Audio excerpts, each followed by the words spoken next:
Hello, আসসালামু আলাইকুম। আশা করি যে যেখান থেকে দেখছেন অবশ্যই ভালো আর সুস্থ আছেন। আপনাদের দোয়ায় আল্লাহর রহমতে আমিও ভালো আছি। আজকে যে বিষয়টা নিয়ে কথা বলবো সে বিষয়টি হচ্ছে অনেকেরই প্রশ্ন। আমি যদিও এটা নিয়ে এর আগেও গত ৩ মাস আগে ভিডিও পোস্ট করেছি, তারপরেও আবার কোয়ারিজ এসেছে। তো আমি আবার ভাবলাম যে এটা নিয়ে আবার কথা বলা উচিত। বিষয়টি হচ্ছে যে গ্রিক সাইপ্রাস তো ইউরোপিয়ান কান্ট্রি, সো এখানে কি স্পাউস নিয়ে আসা যায়? আই মিন হাজব্যান্ড নিয়ে আসা যাবে কি না, এটা ম্যাক্সিমাম হচ্ছে আপুদেরই কোয়ারিজ থাকে।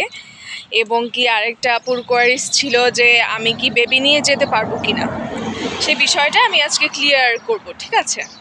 এখন আমরা তো সবাই মোটামুটি জানি যারা গ্রিক সাইপ্রাসে স্টুডেন্ট পারপাসে আসতে চাচ্ছি, তাদের কাছে এখন দেখা গিয়েছে যে গ্রিক সাইপ্রাসটা অনেক বেশি কৌতূহলে দাঁড়িয়েছে।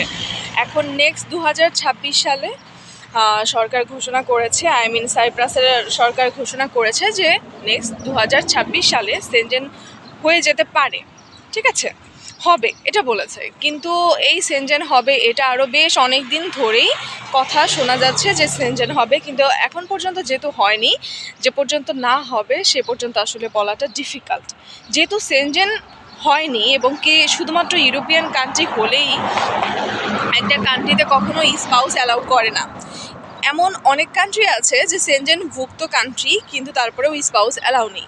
সো গ্রিক সাইপ্রাসেও স্পাউস অ্যালাউ নেই। আপনি স্টুডেন্ট হিসেবে যদি আসতে চান শুধুমাত্র আপনিই আসতে পারবেন, ঠিক আছে? আপনার হাজব্যান্ডকে যদি নিয়ে আসতে চান সেক্ষেত্রে আপনার হাজব্যান্ডের যদি এজ থাকে তাহলে সেক্ষেত্রে আবার নতুন করে আপনার হাজব্যান্ডেরও স্টুডেন্ট ভিসায় অ্যাপ্লাই করে তারপর আসতে হবে, কিন্তু বেবি আপনি নিয়ে যেতে পারবেন না, যেহেতু ডিপেন্ডেন্ট অ্যালাউ করে না গ্রিক সাইপ্রাস, ঠিক আছে?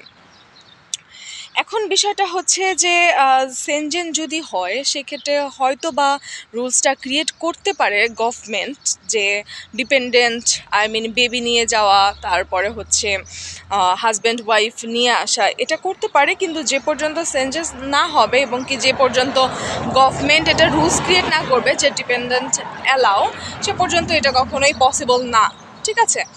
তো অনেক এজেন্সি হয়তো বা বলে থাকে যে স্পাউস নিয়ে যাওয়া যাবে, বা অনেকের ধারণা, আশা করি এই ভিডিওটা দেখার পরে তাদের ভুল ধারণাগুলো ভেঙে যাবে। তো সবাই দোয়া করেন তাড়াতাড়ি যেন গ্রিক সাইপ্রাস সেনজেনভুক্ত হয়ে যায়। আরেকজন বলেছিলেন যে মাস্টার্সে যদি যাই সেক্ষেত্রে কি স্পাউস নিয়ে যাওয়া যাবে?